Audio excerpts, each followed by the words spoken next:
Hello, so in the second part I showed you a simple way that you could get the markings of the trunk positioned correctly. However, this is quite a time-consuming process, unlike what I am working on now. In this part I will start working on building in some of the shadows in the ears and the face. This is quite a simple part, as it only needs to be very loosely put in at this stage. I am just going to put some darker tones into some of the shading that I did in the first part, as this will create a stronger contrast and thus give more depth to the picture.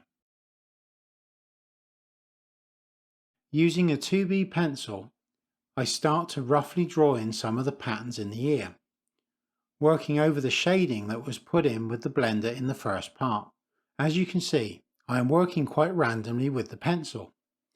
You can also see that I am not holding the pencil near the tip, so as not to apply too much pressure through it. Also as well, the 2B is again used blunt, so as not to make any indentations in the paper.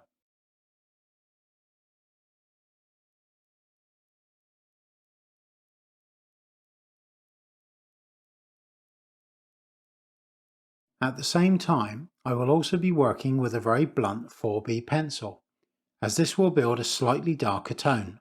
By working very randomly, this will create a very sketchy, undetailed look to the picture.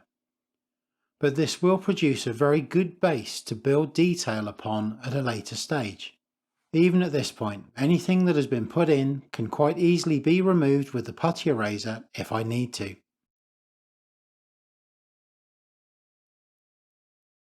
Using the blender and randomly working over the area that I have just done, I just soften the look slightly by dabbing the blender over it. I can then use the putty eraser with a point rolled onto the end of it to just lighten and highlight some other areas.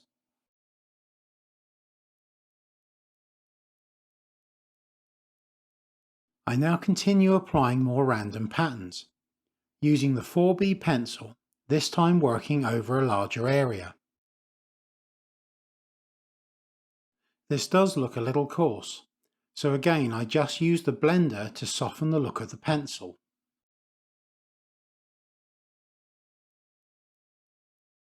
I can also apply some more subtle tones by just using the blender on its own.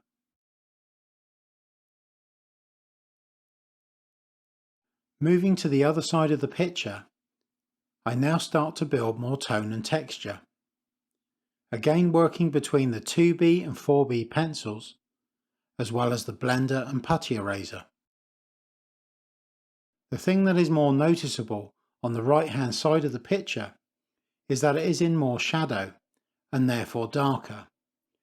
This will also eventually give a good contrast to the overall picture. As usual, any materials that I recommend are linked in the description below, and if anything is purchased, I will receive a small commission at no extra cost to you. This is greatly appreciated and really does help to support the channel. Any questions, please leave them in the comment section below and I will do my very best to answer them. In the next part, I will start to work on adding some of the detail and texture to the picture.